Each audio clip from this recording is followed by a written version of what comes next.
I mean, I've had a comment before. I just gained gained 10 pounds or something. And somebody commented, I needed to get a bigger size pants. Oh. I don't even, and Wow. I've had a boutique. I had to shut down both stores. And then I was put on bed rest while I was pregnant at 24 weeks. I was taking a personal loan and developed somewhat of a drinking problem. So I just thought, if I don't get this YouTube thing to work, I'm probably just going to have to go out and find a 9-to-5. And gosh, I do not want to do that. Reid is a YouTube creator with nearly 200,000 subscribers, helping women build a style that fits their life and personality while keeping them up to date on the latest trends. With a background in finance and nearly 2 decades in the fashion industry, she opened her first boutique in 2011. But when the unpredictability of the pandemic put her business at risk, she turned to YouTube. Anna has built a thriving channel, transforming her passion for fashion into a full-time business. Looking back in my head, I felt like I have to make this work. I do love making videos. I love fashion. It's like a thing I could talk about even if I'm sleepy. It was a tough time, and it just really got very, very frustrating because, as you know, anyone knows that started a YouTube channel, you don't just start and then everything goes viral. Why do you think you've been successful on YouTube? Because What are some aspects of having YouTube as a career that people don't really see from the outside? There's good and bad. I feel like no one would ever imagine how long it takes to edit a video, and then the process of even coming up with new ideas. I don't know if everybody's like this, but I have to just, like, if I'm stressed or just a lot going on, I find it very difficult to be creative and come up with new ideas. And so that's like, I have to like have my space and just, get my sleep. And then maybe what I like to do is get up super, super early. Like I'll even get up at like 4:30 in the morning, just so I can have like 2 hours of just being able to think. And then also just editing a video takes such a long time, or maybe I'm just terrible at it, but it just takes a very long time to edit a video. And I feel like one thing I do hear a lot of people talk about, and I guess it is kind of common, is, you do every single day, you're kind of subjecting yourself to criticism. There's days where I just don't even want to look at the comments, and 99.9% of people are very nice and just, they want to talk about fashion and they're just wonderful and it's great. And then, but there's always the anticipation of somebody, and there's, like making kind of a rude comment. And if you're not in the right space where you can handle that, you're just like, I just don't really want to. I just don't want to hear anything negative about myself today, Yeah. So it can be a little exhausting, but at the same time, it's just, I find it like, I feel like I'm living my dream. Like I'm just so much living my dream. Like I will take these problems that I have right now with YouTube over any of the problems I've dealt with in the past. I've had lots of those. I don't want those problems. I'll take these problems. I don't like those problems. So there's always good and bad to everything. And so it's same with YouTube. Yeah. And for you, if you want to share a little bit about kind of your just getting onto YouTube, because YouTube wasn't your first business in fashion, right? What's your background in fashion with your stores and all that? And what led to you coming onto YouTube? 18, I guess. I don't know. So I've had a boutique, and I have a boutique. And at that time I had 2 boutiques, and I was actually working with a boutique coach. She's awesome. She works with small boutiques. And I remember just randomly, I would go to her like retreats, and she would randomly mention, she's like, I just put my Facebook lives that I do on her boutique Facebook page. I just throw them on YouTube. Like, why not? And I was like, oh, why don't I put my Facebook lives that I do with my boutique on YouTube? Like, duh. And then I can, sounds great. So I did that, but like 0 people want to see a Facebook Live on YouTube. And so, I mean, like on Facebook Live, yeah, they're great. They want it, like the people in town, they want to see what you have new and whatever. Different. No people want to see that on YouTube. And so I put that on there. I was like, why are there no people watching my videos? Knew nothing about YouTube, nothing. I just, at this point, just gotten makeup tips from YouTube. But then I started just kind of looking into it, and I thought, okay, well, why don't I make a video that maybe will show up better on YouTube? And I think I made something about like resort wear, something like that. So I kind of started looking at it, and I did make some videos on, I think it was what to wear at a resort, or, trends for the beach or something like that. And eventually I got some traction, and I guess it's hard to remember exactly how it all went, but I kind of liked making the videos, and I kind of liked this. And then of course I started seeing that people were making money on YouTube and actually making money with this. And so I thought, okay, so I would occasionally make a video. I wasn't like very serious. I still had my boutiques and everything, and put it on YouTube, but that was very like back burner, not super important. And then in 2020, we had all the things happen, and I had to shut down my both stores in Florida for 3 months. And that was super scary. When they just made all businesses close. And so like my second location, they still expected rent. And my rent was $10,000 a month. So they still expected it to come. Yeah. And they just said, I think they said you could be delayed in your payment or something. That was kind of how they were going to help us out. But we were, we were all like, closed. gosh, it was crazy. And so I didn't know what was going to happen there. I eventually was able to open it back up. Thank goodness we didn't stay closed for that long. But, after that, people are not trying to buy. I saw a lot of like cute dresses and going out stuff. Nobody wanted any of that stuff, because where are you going to go? We were on lockdown. Yeah. So that was scary. My lease was coming up, and that store was just not doing well. It was not, it just didn't really see a good end. And I kind of needed to change things anyway. My other location was at a beach location, and luckily it still was doing well after I opened it up. But, because people were thinking, well, I can't go anywhere, but I can go to the beach. So somehow people were still kind of doing that. But even that store, it just, retail was not a good place to be during 2020 and 2021. So my lease was coming up, and I'd gotten pregnant, and then I was put on bed rest while I was pregnant at 24 weeks, which come to find out. So my baby, they always had to induce me because he would not come out. But they were telling me, your baby is going to come out at any time at 24 weeks. You have to not do anything. That's a whole nother story. But anyway, but it was just like, I was depending on these college girls in my store to run my store. And so they would say, oh my gosh, my boyfriend's friend has COVID. And so I got to stay home and get tested and blah, blah, blah. So I'd have to shut the store down. It was crazy. So I had been doing YouTube, and I liked doing YouTube. And I was just really at this point where I felt like this store, I'm going to have to close it. Like, I just don't see this working out well. I can't shovel more money into it. And I was like, at that point, I very much fully understand when people say they were robbing Peter to pay Paul.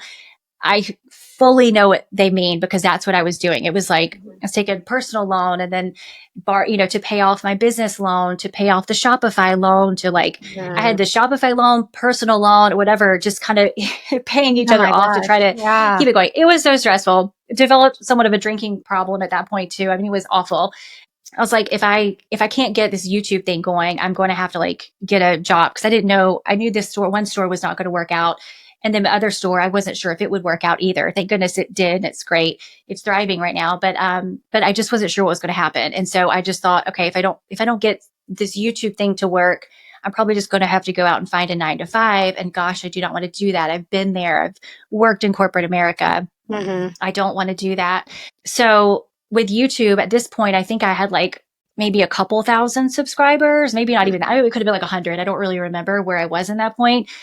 But I would just inundate myself with those videos of, what to do to make your video stand out, how to get to 1,000 subscribers, or how to get to 10,000. And I would just bombard myself with those, because I found them very motivating. And also just the videos that were, stories of how other people finally made it, or just got to where they were, or like just anything I could. And that would give me this slight little motivation to go and make another video, even though I would make a video and there would be like 25 people to watch it. I get like 7 likes and 2 dislikes or something. And you feel them so much whenever you're just starting out. But it was a tough time, and it just really got very, very frustrating. Because as anyone knows that started a YouTube channel, you don't just start and then everything goes viral. I mean, there are people that it does that for, but that's not the norm. And it just took a while. And looking back, I feel like in my head, I felt like I have to make this work. I do love making videos. I love fashion. It's like a thing I could talk about even if I'm sleepy, if I'm tired. It's a thing that I really love. I've always loved fashion and just looking at it and looking at the different styles and stuff. It's always been an interest. And so, I know I love that. I know that YouTube is a viable, like people making money on YouTube. So I would just muster up some energy to make another video or find some kind of motivation. Like, okay, I'm going to make a video on this and it's going to be great. And I would do it. A lot of times it wasn't. But I kept going with that. And I did close my second location, and my first location started getting a little better, and it worked out. Thank goodness. It's doing fine. As you know, it just an uphill battle in a lot of ways. But I mean, I am so glad I stuck with it. I'm so glad I did not give up. And, there's so many times I wanted to just say, oh my gosh, what am I doing? I'm spending all this time on, making videos. And at this point, like I had a baby, I had a newborn baby. And so, I'm like nursing the baby at 4 a.m. And then at that point I'm up. And so put him back to sleep. I'd come down here and like edit videos. And, with YouTube, I was also thinking I can record videos when he's sleeping and I can edit videos literally in the middle of the night. And I just made that my top priority. And I mean, even over my boutique, I just like, this is going to be my top priority. What little time I have, I'm going to do videos and research them and try to get better and better. And so as we see, it finally worked out. Yeah, it worked out. So what were some of those big challenges at the beginning when you were trying to get traction? I really think that, when you're looking at YouTube, there's just so many, especially when you're starting, there's all these other creators who already have a following and they're just so big. And sometimes you can watch videos and you're thinking, I feel like my video is better. Like, I feel like it's got more stuff, but it's, in the beginning, I think YouTube shows your video to a few people and it sees how that works and it goes further and further. Whenever you're in it, you think, oh, this video is so good. Like, I'm so, love it. But I can look back at my videos. I can look at them. It's like, my intro was way too long, or I just rambled on for 5 minutes about a top. I can look back and see, okay, I can see why people aren't going to watch this because it's kind of boring. Like it's just so, but when you're in it, it maybe that video was better than the last for me. But you just get challenges where you just can't really see why it's not working out. So you're doing these videos, you think it's really good, and you just don't understand why it's not taking off. And then I think that's when people start being like, oh, YouTube's against me. And now I can see even myself when a video doesn't do well, if I give it some time and I go back and look at it, I can see, oh, my video was kind of boring. So that's why I did well. YouTube loves me. It just, my video was boring. So it's not going to show it to any more people. Yeah. It takes that practice and that commitment. And that's kind of where like the consistency comes into play. It's not so much like YouTube has this magic wand of like, oh, you're consistent. We're going to like, push out your video. It's really for the creator so that the creator can figure out YouTube. I mean, it's a whole nother world. So one of the videos I remember that I feel like just kind of put things into perspective for me was, I think it was Nick Nimmin. And I would watch his videos sometimes. And he had one where he actually broke down how many videos people had on their channel that had X number of subscribers.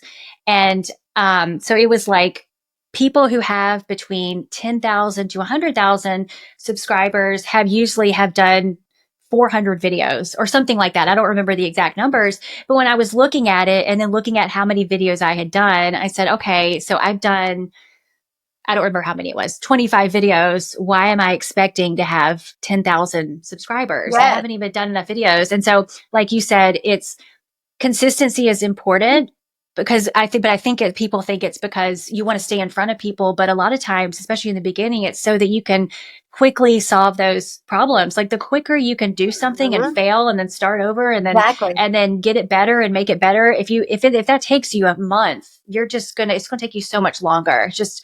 But I do think also at the same time, your videos need to get a little bit better every time.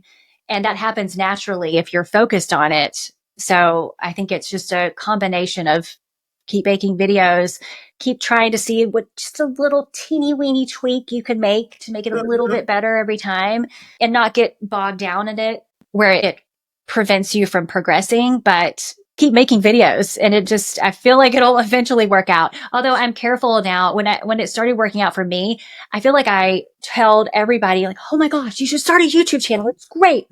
It takes a long time. It takes work, but you'll do it and it'll be wonderful. And now I think, okay, I think it worked out for me partly because A, I love making videos. I love fashion, but also I felt like I had to make this work. I mean, I was like, okay, I don't want to go do corporate America. I've been there, done that. Don't know my boutique's going to work. Well, I got to figure this out. So I had something in me that was just even more pushing me to do it. Yeah. You can't really be lukewarm about YouTube. No, you know, and you can't say, I'm going to do YouTube and Instagram and TikTok. And, No. I'm even now, I feel like at least I have the ball rolling and I have such a hard time being active on Instagram and I'm trying, Yeah, but it's just tough you really have to commit to it. You have to commit to it and say, I'm going to make this work. I'm going to do it. I'm going to make it work and it's going to happen. And in the grand scheme of things, if it takes you 2 years to just get in there and make all these videos that nobody watches and spend hundreds of hours on videos and literally nobody watches, but it took you 2 years, but then you get there, you look back and say, those 2 years were worth it. It was well worth it. All the work I did to get where I am now without giving up. So yeah. And like, for me on the other side of things, helping creators and, business owners and stuff like that, it's like, I see that and I see what happens is a lot of people like they just give up or they don't want it bad enough. And 100%.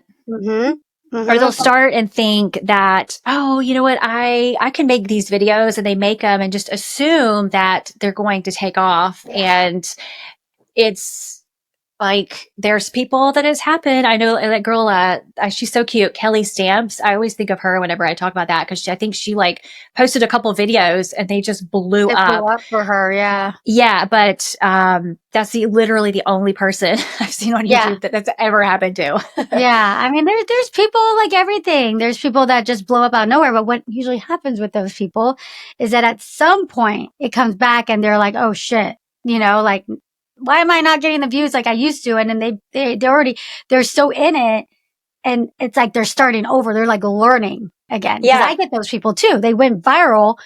Their channels blew up. And then a year and a half later, they realized like, I don't really know what I'm doing. And now that the videos aren't doing well, I really don't know what I'm doing, Yeah. So it's like it catches up to you eventually, but it would be nice to go viral in your first, 5 videos. Yeah. But it's like, as you know, it seems like it's the hard times where it's hard. That's where you do the most learning. Yeah. And you like, I don't look at my analytics nearly as much as I should. I know you, when I worked with you, you're like, look at your analytics. Like they're right there. Their YouTube gives them to you right there. I was doing it for you. I was like, you were. That was easier.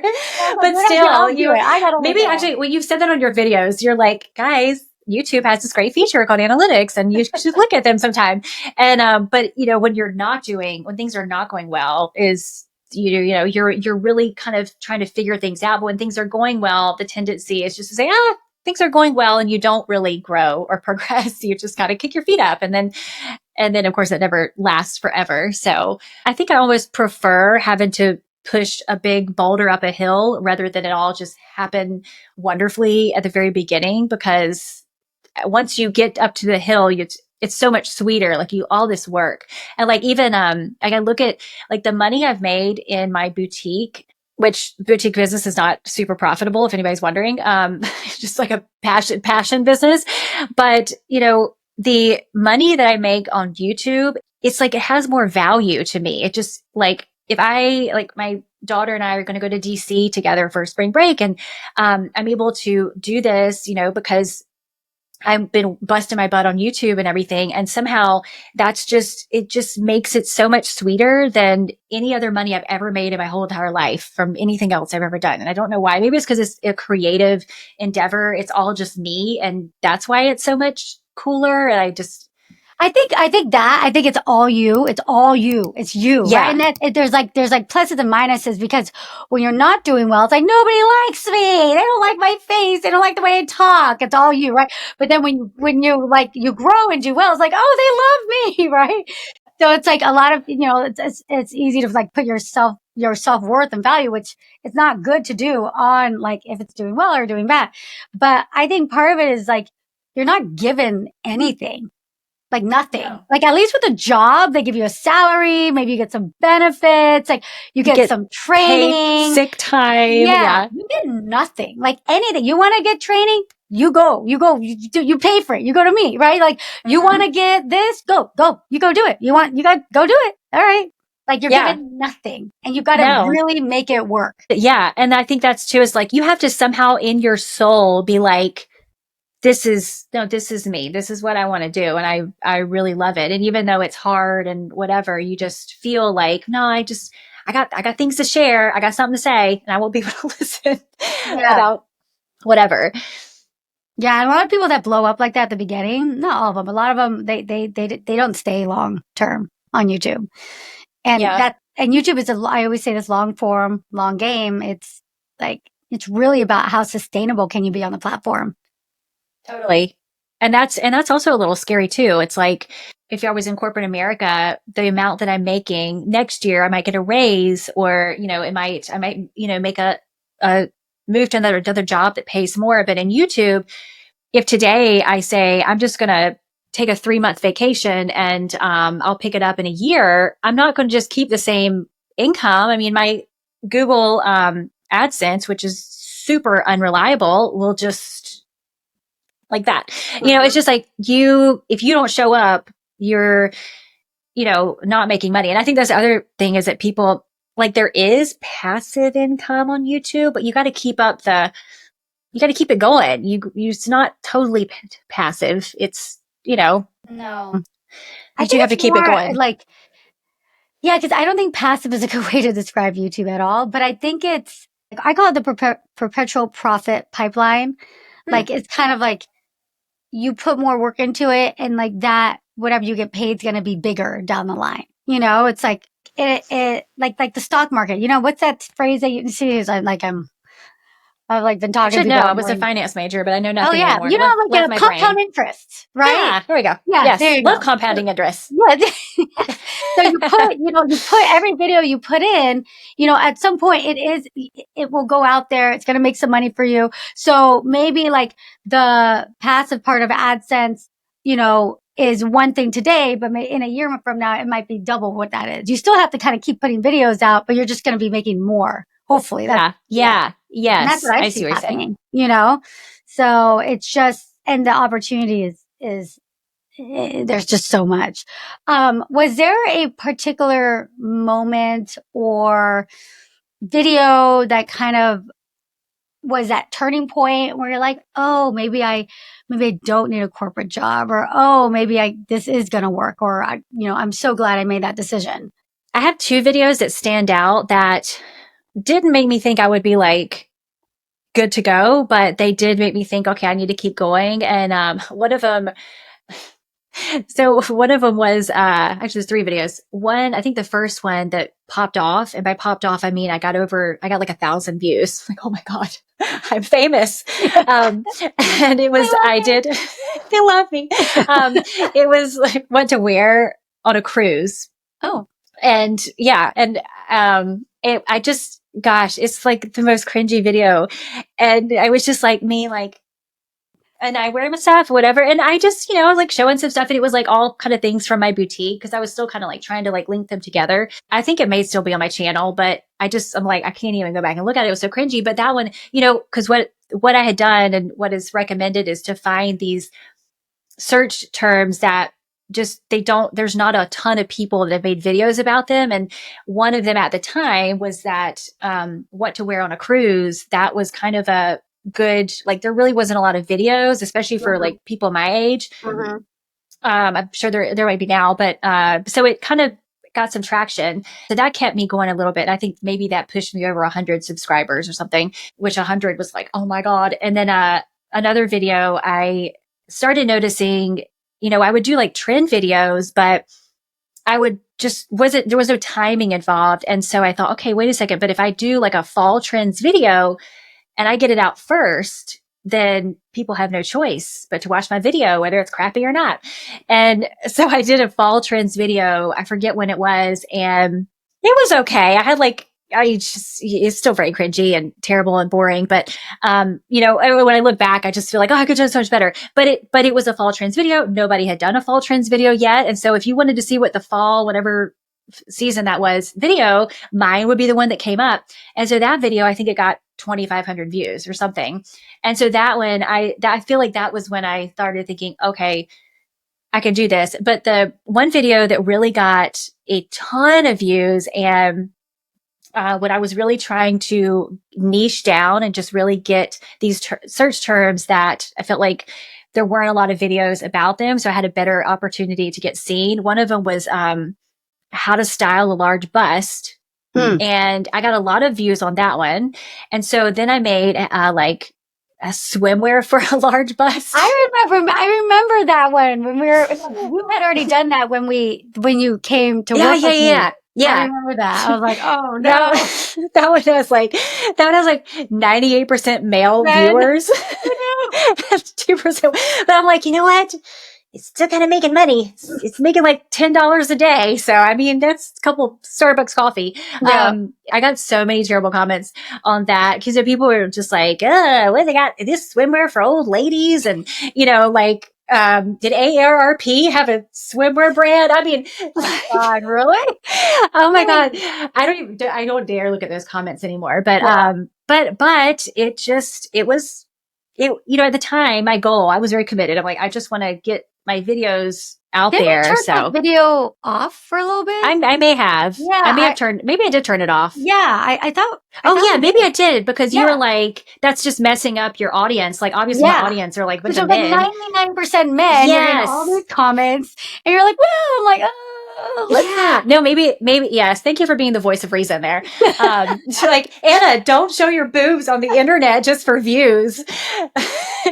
We'll do that. You're not even, I was like, were you making an affiliate from that? Like, no clicks, nothing. I'm like, no, just like a little bit of money from AdSense. And I mean like a little bit, but it was something. So it was like, it's worth it. I actually, now that I think about it, maybe you did tell me to turn that off and I probably did. Because that does make sense. Like, I don't want my videos shown to all these men. Yeah, because what can happen is that then it was getting suggested to all these other weird like videos, and you're like in that group, and then we saw a few kind of comments on some other video. I was like, no, we got to turn this video off. Yeah. No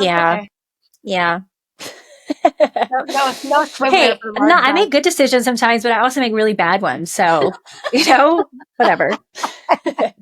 I think overall it was good. It's good. Good. You're on YouTube. So then because you have your boutique that you're running, you've got the 2 little kids.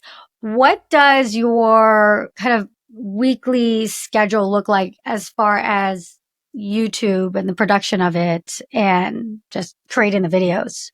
I batch record, and I realize one of my pain points is I just suck at doing makeup and hair and all that stuff. And like, by the time I get everything, eyelashes or just things going on, I feel like I'm already kind of like a little bit drained. So I have a friend of mine who's a makeup artist. So I'll have her do my makeup and hair, which I did record today. And then I'll plan at least 3 videos.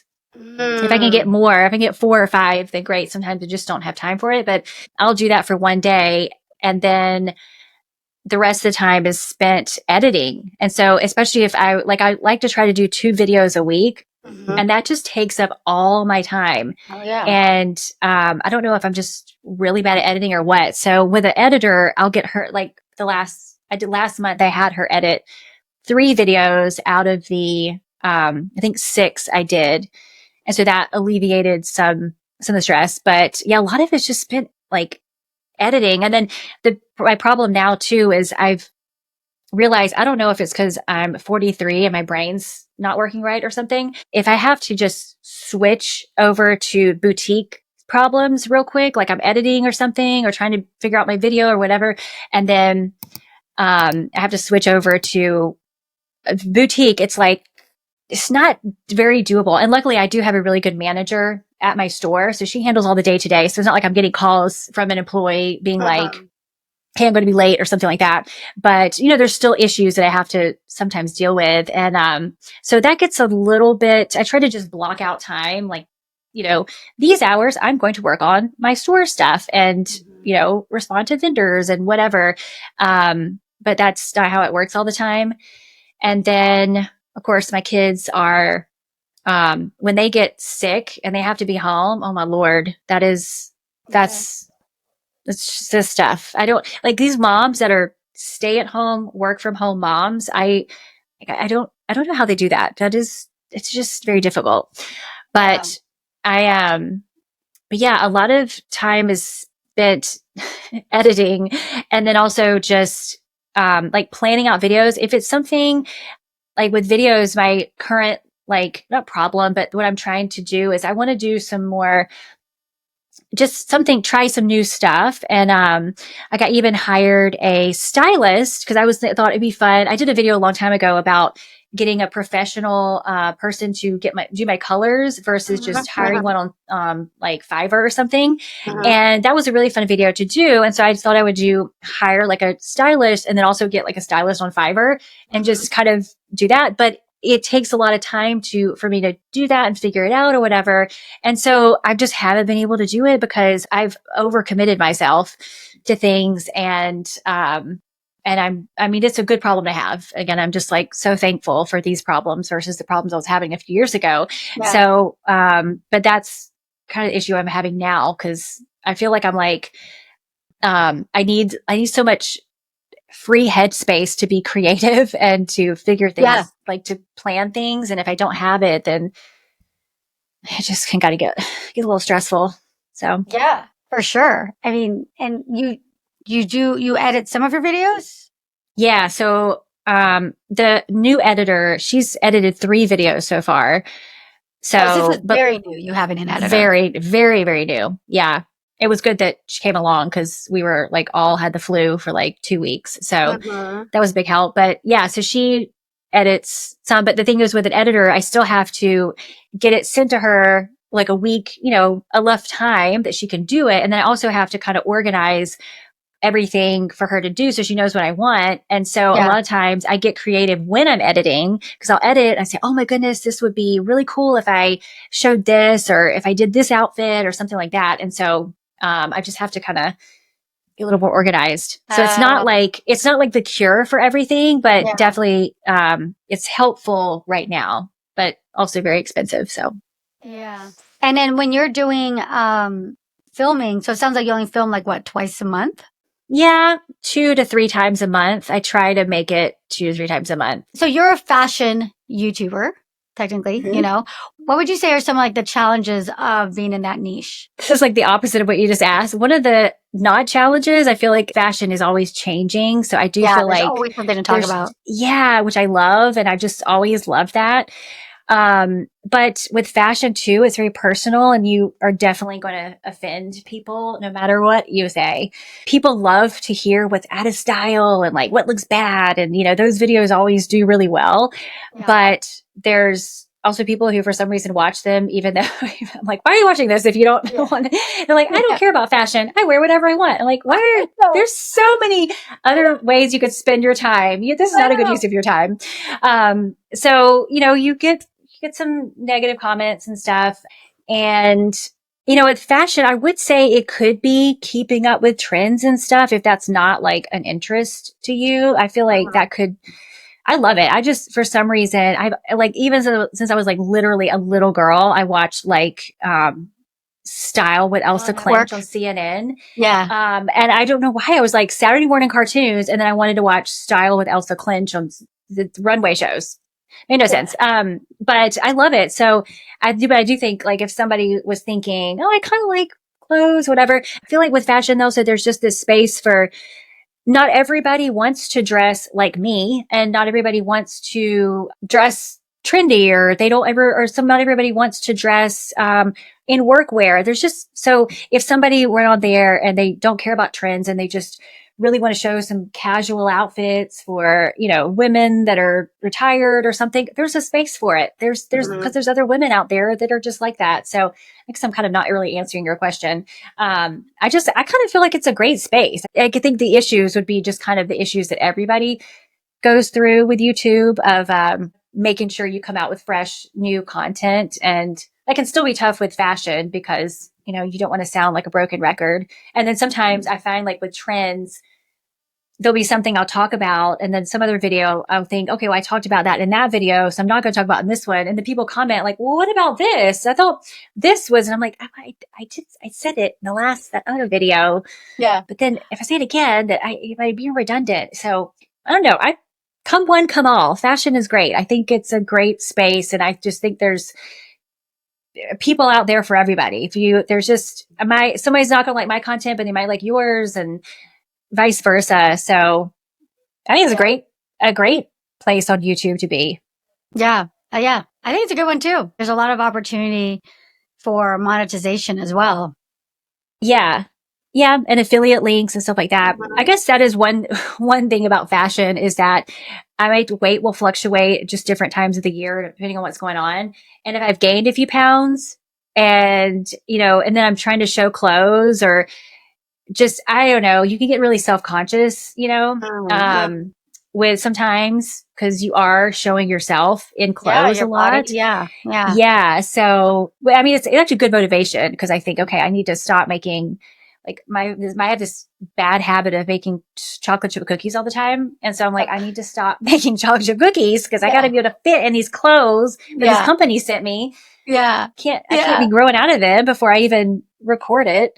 But is that you or are you getting comments on it? Or is it just you being kind of self-critical?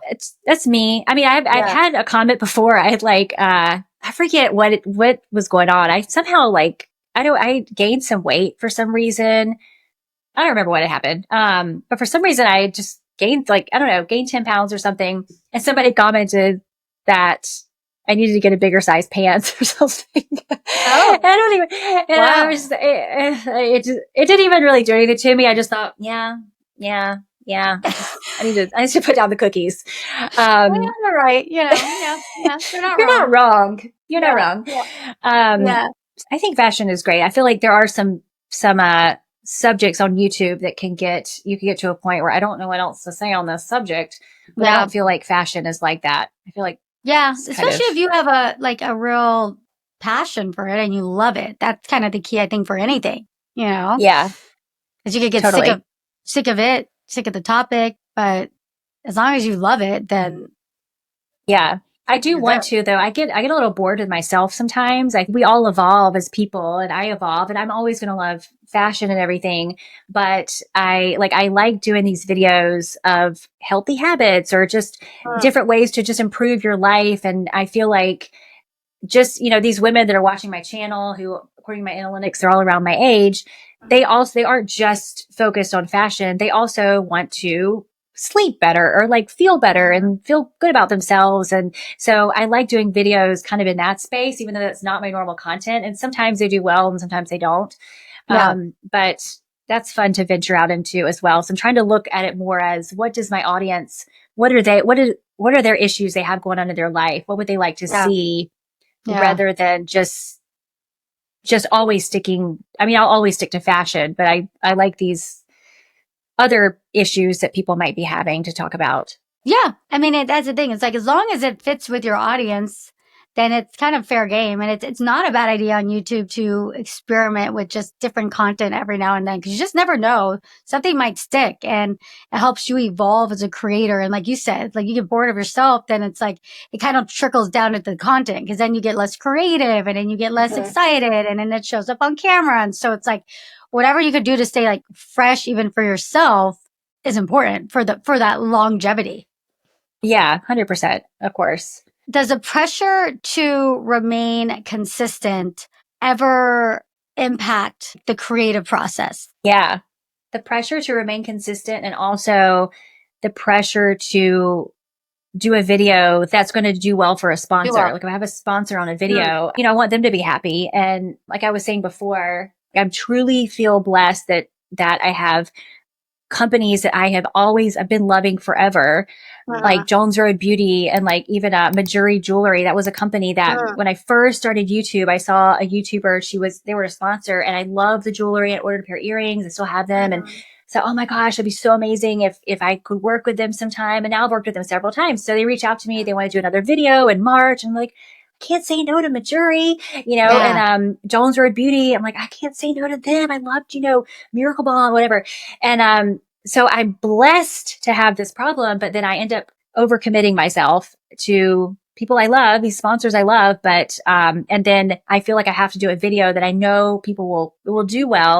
I feel like that's when I'm not able to be creative. And then also I'm like overwhelmed because I've overcommitted myself. I'm doing too much. And then I'm also trying to do videos that I know will work. So it just gets a little stressful. So I have some already committed for April and maybe a couple for May.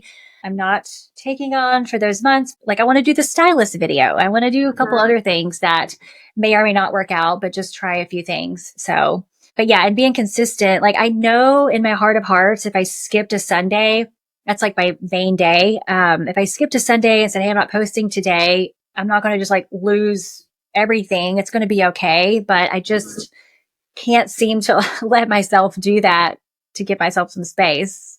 I keep saying I'm going to, in July when people I don't get very many views in July for some reason. I'm thinking, No, okay, that's July, I'll take some pretty time good. off. I mean, that's normal. Like with the Is fashion, it's it? like summer. Oh yeah, summer like Yeah. July. Come August, fall starts happening. Like you said, you do your fall video, right? But July, June, and July are like so slow. Like Yeah. especially fashion and beauty and lifestyle. Like it's slow. Yeah, I don't know. Yeah, nobody's wanting anything in July. They're just off living their life. They're not on YouTube. So last summer I said, July, I'm going to take a break and kind of just, only do a couple of videos. And I didn't. And then January, I said, I'm going to just take a break and do a couple of videos. I didn't. I kept going. And then now I'm saying, I'm making it happen this time. You're gonna do it.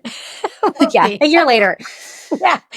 You're like, actually, I want to do my fall video in July this time. Yeah. You gotta get earlier and earlier. I mean, it's hard. Like, what are some of the ways that you maybe like stay inspired and continue producing content when you do feel overwhelmed? I've actually stopped mindlessly scrolling on TikTok. So I just kind of gave that up in December. So I don't really need to I feel like I wear this Aura ring and every time I scroll Huh. on TikTok, oh, you have one. Yeah. I have them. It would show that I was stressed out when I would be like, if I was on, I take a Oh, break from work and I would scroll on TikTok and it would be anything stressful. It'd be like how to cure a cold faster or something. And yeah, yeah, it was like, I'm like, why am I so stressed? And I think it's just like the feeling of like everything's going on and you just got to keep yes, going and I'm not yes. enough. And so I had to stop Like that. more But information, more information. Should I get do this? Should I get this? yes, This? And all the like yes. decisions. Yeah. Yes, 100%. It's like so much. So I said, okay, this is not good for me. But anyway, I do like to go on there for just look at people Ideas. putting together outfits and just somehow that just inspires me. Like I'll see someone putting together an outfit an interesting way and I think, oh my goodness, you know what? I need to do a video on just, some accessories that look really great with basics or just something will like light a little fire in my brain. And Mhm, I don't know. And also just looking on YouTube, like I like to look at like kind of what you would say to do. Just go to your homepage and just kind mhm, of look and see. I'll see a video and it might be about minimalism, but it'll inspire me in the fashion world somehow. Something will just, mhm. you know, inspire me and give me an idea. And I also have a list of ideas on my phone that I'll think of just randomly.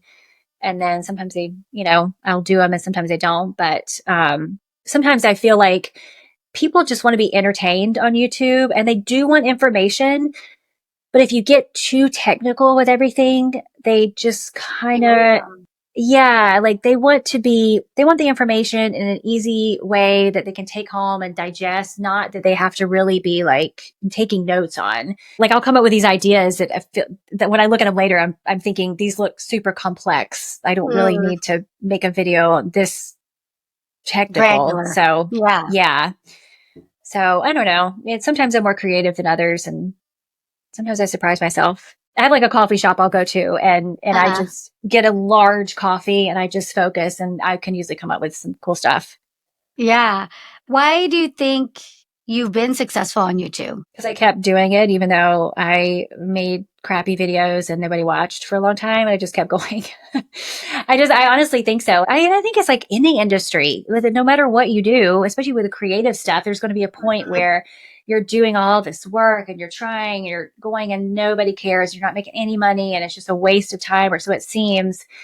And I think if I would have quit, I mean, I wouldn't have been successful. So if you were just never opened up YouTube before and you decided to go on YouTube and look up fashion videos, there's not a ton of over 40 women talking about fashion. There's a lot more now, I think, but you would probably just, if you did a blanket search, you're probably going to get a lot of girls that are probably not what you're looking for, because you're thinking, oh, but I'm, in my 40s and I don't want to wear a bra as a top or something. And like I said, there's a space for everybody. So Yeah.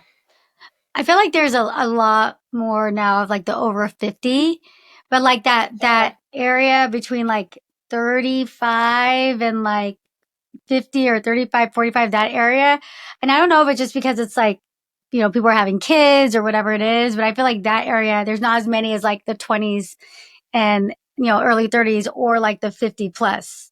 I kind of feel like. yeah, I do feel like there's a lot more 50 plus, which makes sense too if people are, their kids are out of the house and they have more time and stuff. So yeah, you're right. Actually, I guess there's not a lot of my age range out there. Yeah. There's some, but yeah. So if given the chance to rebuild your YouTube channel from scratch today, what, if anything, would you have done differently? I feel like I hear this a lot, and I agree. But at the time, you just like, I would hear people say, I wish I wouldn't have been so focused on the numbers, like the subscribers and the views and that kind of thing. But you can't help it in the beginning. If I could go back and whisper things to myself, it would be to just keep making videos and just try to make them a little bit better every time. I'm happy where I ended up. So if I would have done something differently, I wouldn't have ended up here. But I just would have told myself to keep going. Maybe not put your boobs on the internet, but and bathing suits. But kind of happy the way it all happened. I'm glad that I pushed through it, because like everybody else, I've done lots of things in my life where I gave up too soon or just quit because it got really hard. And I'm just really happy that I didn't do that with this project. I mean, that's the one thing that I see as like a common thread amongst like all the women that I interview, and even a lot of the women that especially on like the one-on-one coaching, like what we did is like the common thread is that they're all like fully committed to you. It's I like can a see that. situation. Yeah. Where like you said, it's like, I didn't really have an option, or I didn't want that option of having to go back to a corporate job. So I had to make it work. Like the number of times that I think on this show that the guests have said I had to make it work. Like it'd be interesting to go back and see how many people said that, because it's just that common theme of like, I had to make it work. Yeah, because it's especially, I feel like with something creative like this, once you realize that, wait, I really like doing this, and this could actually, people are out there right now making money with this. So I like, if they can do it, I should be able to do it. And that's what I constantly would tell myself is, if these people can do it, why can't I do it? This person's filming from their iPhone in their basement, and they have so many views. So surely I can do it with my whatever, my equipment. Like surely I can do this. I do think, yeah, if there's something else out there that you're thinking, oh, I like YouTube, but I really also like want to start a grooming salon for dogs, but that's kind of your passion, and you like, maybe you should go do that. I don't know. It's not going to be for everybody. And I do think you have to really honestly like most of the things you have to like the subject you're talking about, and be okay talking about it even when no one's listening, and then keep making videos and trying to find creative ways to say your information. I made a video a while back. I think whenever I was finally gotten traction, I just felt I feel like a lot of people feel like this. They're like, gosh, this is actually finally working out. I want to make a video and I want to help other people. And you really want to like help other people get here too. And so I made a video, and I found myself, I'm like, I'm just kind of saying the same things that I kept hearing. I'm not saying really anything new. And then people will comment and like, oh, you're not saying anything new. And just same thing I always hear. And I'm like, well, that's gotta, cause that's what it is. Be consistent. I mean, or, Yeah. keep putting out videos and just keep trying to make them better and, try to find subjects that aren't just totally saturated and, figure out who your audience is and that it works. It doesn't work Yeah. immediately, but it does eventually work. Yeah, no, definitely. Just as we near the end, want to shift gears a little bit because you and I did work together. So it's always interesting for me to hear, and I think for other people to hear too, because it's like, people make different investments in their channel and all that. So, like, at the time, what made you seek out YouTube coaching specifically? My channel was doing okay, but I just felt like I did not know what I was doing. Like you said earlier, there's no HR, there's no guide to YouTube where people tell you what to do, and I just didn't know. I just felt like I was very much like in the wild, wild west, and to try to figure it all out on my own. I just feel like I've like lived a life, and I've already been down roads of things going well, and then not being prepared for when things take a turn and stuff. And I just thought, okay, I need to just get some guidance on what I'm doing. And I had already found you on YouTube and I'd watched your videos and stuff. And you had the boot camp course and you also had the private one-on-one, but I was committed. I said, okay, I want some one-on-one. Cause if I do, I just like, I want you to tell me what to do with my channel. And I'm so glad I did. Cause that kind of, it just helped me just see things more clearly and also just gave me some guidance of what I was doing right or what I was doing wrong or just kind of where to go or just, and also helpful because you see so many channels. So you're just able to see what's working and what's not. And just somebody that can see what I'm seeing. My husband has no idea what I'm doing. My husband is like astounded that I'm making videos from our house and it's like, making money. He's like, this is so crazy. So it was just very helpful to just have some guidance and just have somebody, a trained eye look at my videos to say, okay, well, I can see why this one did well, or I don't think you ever told me any of the videos were boring, but if you thought about it. But like, but you did I but tell people though, if it's yeah. not that they're like, it's like, yeah, the video's kind of boring, but that wasn't your No, problem. but I like that you're very honest. Like, oh, that Mhm. thumbnail kind of doesn't do well. You say, I don't like that thumbnail. It just doesn't look good or something. Mhm. And so I really appreciated that too, because Mhm. I just want somebody just to tell me, like, that's not going to hurt my feelings. Like, tell me this sucks, and I'll change it. And yeah. Anyway, it was very well worth it. I highly recommend the one-on-one coaching. So, I'm glad you liked it. Yeah, I mean, it's interesting because it's like you said, it's like, oh, I had a coach for like my boutiques, and then I had someone help me with this. It's like I do think like when there's a certain point where you realize it's like, you know what, I just want someone to tell me something, like just tell me what to do. And me too, like I hire people too, but I think I don't know, I find that like as like same thing as like a common thread in a lot of the people that I work with, like they've hired other people. It's not like a foreign idea to like hire someone to like help them and tell them where to go in the next yeah. steps. Well, also YouTube is very lonely, and like, Yeah. if you aren't an introverted person or don't enjoy doing things by yourself, you're going to be very lonely. Like, you don't have coworkers, you have nobody to vent to about things. It's very lonely. And so whenever I got to work with you and you'd be able to kind of say, well, that you tell me about YouTube, or whatever, it's just like, oh my gosh, like a breath of fresh air. Cause I can actually like hear some things that about this industry that I just really know nothing about. And it just was very helpful. So the boutique person that I worked with, she's done these boutique conferences. One year it was in Chicago, one year it was in Austin. And so all of us small boutique owners got together and it was amazing because we were all do exactly what each other were going through. So, I mean, if Mhm. you ever wanted to do that, I would come. If you did You a know, YouTube I've thought about it. conference, It's like one of those things. It's kind of like I have it on my list, like I know. having some kind of something. And trust me, yeah, I would tell you, I've thought about it, but it's like, I think I gotta wait till the baby gets a little older. I don't know. It's just like when you've got the One thing at a kids, time. Yeah. the thought of planning like an in-person event, like my sister's a really good planner, so I would probably hire her to help me with it. Yeah. She's a pediatric dentist, but she could have been an event planner in another life. So she plans like all of our like so many cool things, but it's a lot of work.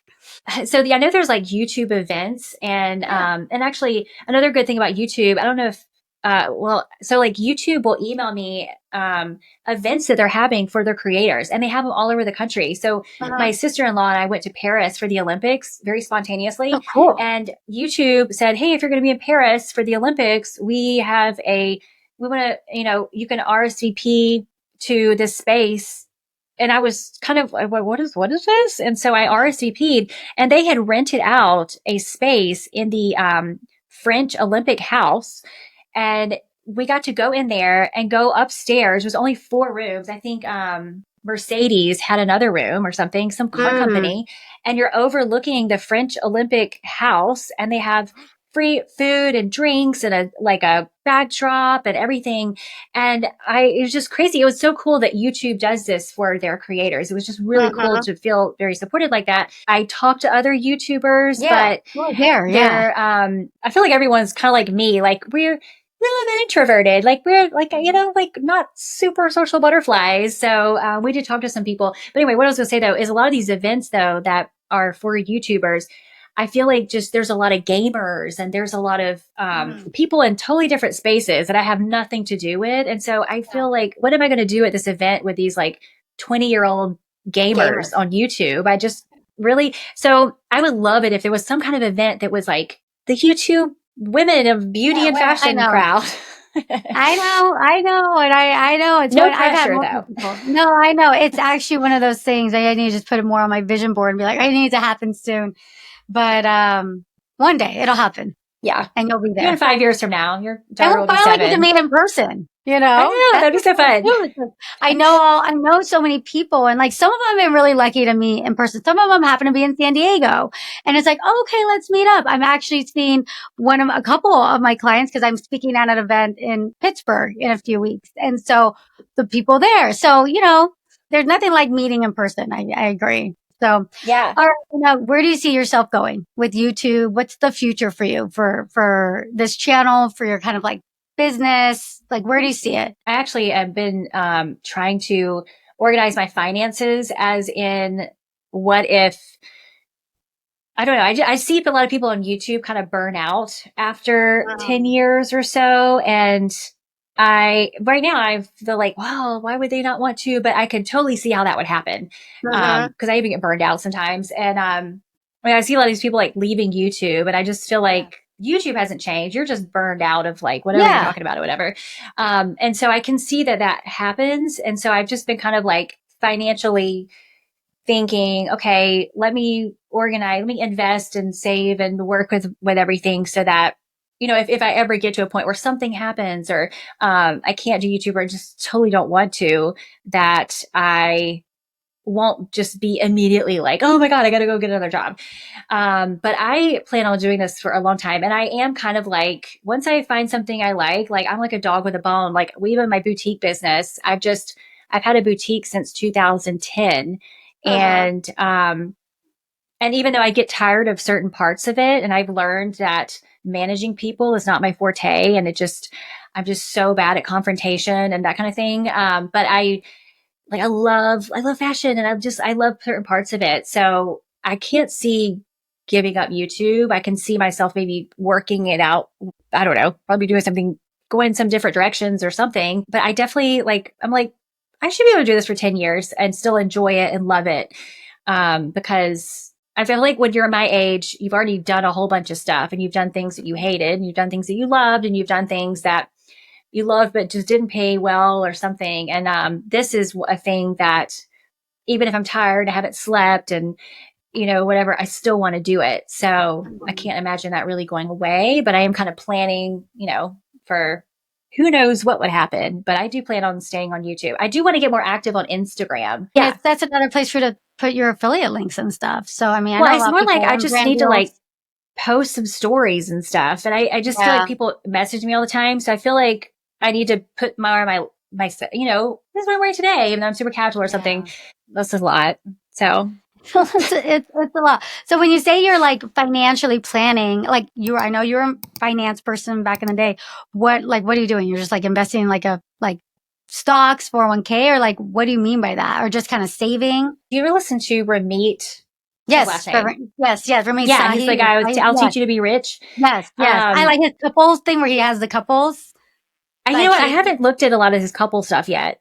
well, it's just that's all he has on YouTube. Oh, yeah. Oh, I know what you're talking about. I haven't watched this, but he has a lot of videos just of like Oh, finance. He has a lot of other yeah, he videos, does. but Yeah, and he's like he's like, you know, not going to Starbucks or not getting that $5 coffee is not going to it's make you not gonna rich. be. You're I like, know, are I you going to take it know. out and go and Yeah, invest it? I'm like, yes, yeah. I deserve my $5 Mhm. coffee.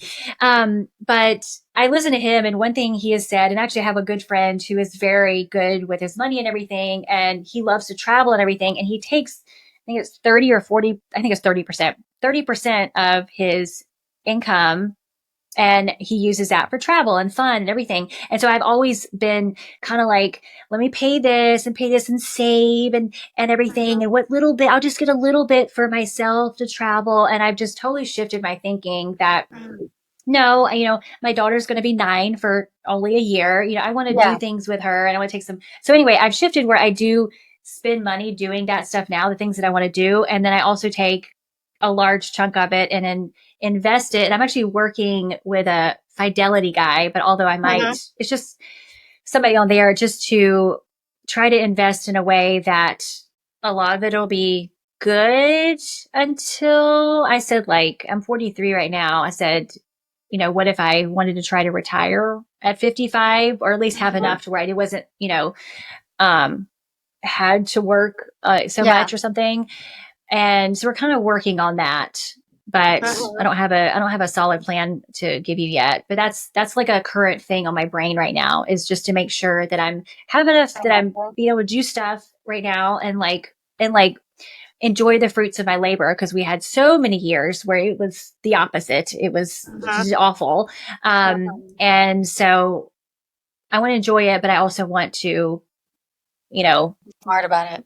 yeah, put enough away and also like I'm trying to be careful about I feel like when people start making more money, like they buy more stuff or like they get a bigger house and everything. And my husband and I like we have a 3% mortgage and I we're not know. going anywhere. You know, we're gonna spend it on what we want to spend it on and not just get bigger just to get bigger or something like that. Yeah. So Yeah. just trying to be Yeah. smart about stuff. Yeah. Yeah. Think So about it all that blows kind up of in my stuff. face. Yeah. Yeah. I also wish there was like a somebody, an accountant or somebody I could talk to about YouTube because sometimes I'm like, I just don't really understand what all I could write off and not write off. And my accountant that I have is is okay. Yeah. I know. They don't Hey, really know. no, I don't know. no, Yeah, I should try and find somebody who can speak on this stuff. I think a lot of accountants, I think by now there's probably some that have specialty in this, like working with influencers, working with online businesses and stuff like that. But like even now there's stuff that come up and I'm like, what do your other people do? They're like, well, they don't do what you do. And I'm like, well, okay. So it's like, well, that doesn't help, you know? So it is a matter of trying to find, maybe I could try and find someone, bring them on the show. I don't know. Yeah. Well, you know what? I am really interested in it. But then, like, when I was talking to the fidelity guy, I was like sharing, you know, we were talking about some financial things, whatever. And I said, oh, I don't really feel like I have enough to, you know, if I wanted to kind of semi retire, whatever. And he's Uh-huh. like, you should see like how little people have at in their 60s and that are like, I'm ready to retire, but they just literally have just kind of made money Barely and spent safe. money, made it and spent it. And Oh. so anyway, he was just saying No, that I'm big it's on saving. In fact, I was just like talking with my bookkeeper this morning, like, how much can I put away in my 401k? And I just opened a Roth 401k, and I'm like, I always max them out, and I'm like, I have to have yes. a whole bunch in savings. Like, I've always been a believer in like saving and putting some away, and yeah, because I Yeah. don't want to be in a situation where I'm like, I've started But my daughter in like investing. Well, I've tried to explain investing. She doesn't quite understand it, but I basically take her money she gets from walking a dog, which is like $1 or uh-huh, two. And I uh-huh. told her, I said, whatever you make, I'm going to take half of it and we're going to invest it. There's not that much in it. And so I've put it in, like an index So fund and, you've created, so you've done like an ETF index fund for her? yeah. And Yes, so to I show just, her, right? Just to show it to, that's a good yeah, idea. That's yeah. why, I that's a want to good show her idea. like when she's 13, like, oh, hey, remember we put, you put, a couple $100s in it. Well, And now now it's look at how much it 500 or is. whatever it is. Yeah. Yeah. So I'm trying to Put teach in her like that. the three ETF portfolio. There's actually a guy that he's really good that I've been talking to and working with. He's on YouTube. I think I'm going to bring him on this channel to talk about like finance, just basic stuff for like, Who is it? he Did you? goes by Professor G. Oh, I haven't heard of it. Nolan. Yeah, he is like, his channel's like, at this point, I think it's like he's not huge on YouTube. And I found him when he's smaller, but he's a professor in finance and all that stuff. And so Oh, he has nice. a really good way of explaining things. But I think he has like 300,000 or 400,000 subscribers now. But I've actually talked with him one on one and he's helped me with a bunch of stuff. He does like one on one coaching for like Cool. finance. I'm like, oh, so, and he's super helpful for me to help me kind of figure out how to do it. So, Yeah. and I like it because he doesn't like a lot of the finance people, like they want a piece of your pie, but he's just like Mm. you just pay him for his time and then that's it. Yeah. That's the other thing is I started reading that Tony Robbins book, whatever he did on money a while back. Yeah. That's a good And one. like, I'm not going to give anyone 1% of everything I have, no matter what it does. Like, that's just not going to happen. And this Fidelity guy is free to me because it's part of Fidelity's Oh, it's thing. Fidelity. So yeah, I did E-Trade because it had some flexibility. Because like being a small business owner, you have to kind of create your own like 401ks and stuff. But Fidelity, I heard, is really good too. Yeah, they actually are because they have like zero cost in funds, so you're not Yeah, paying anything. yeah, And then the that's guy that I how was talking to, I'm like, how do you get paid? He said, yeah. I get a salary. Like this is kind of part of Fidelity. I can help you with stuff. So I'm not totally sure I'm going to go with him. This other woman who's local, I know she's really good and she does that. You just pay her basically for her time, not for Yeah. like a percentage. But I know myself and I have a hard time. Like if I met her and I would feel almost obligated to work with her because I wouldn't want to hurt her Yeah. feelings and then see her around town. Hey, I did not work with you. So I'm like, let me just keep it where they're on Separate. where they're in some other state. And then, they don't know me, I Yeah. don't know them. Yeah, it's so important though. As creators, it's so important, to think about this stuff. So, yeah, we could probably talk for another hour on just this alone. But all Yeah. right, Anna, this has been amazing. It's so good, like catching up with you again, and I'm sure everyone's This gonna is fun. enjoy hearing what you have to say. So, for people that don't know you or familiar with your content, where can they find you? Definitely on YouTube. It's just my name, Anna Reid. And you can go to Instagram, but like I might not post for a while. You might message me and I'll get back to you a week later. And then I have a TikTok account, but I don't. So YouTube, find me on YouTube. YouTube. We'll do YouTube. Yeah, I'll Okay. do YouTube. I'll put the links in the description. All Okay. right, Anna. Thank you. Thank you, Erika. Bye. Bye.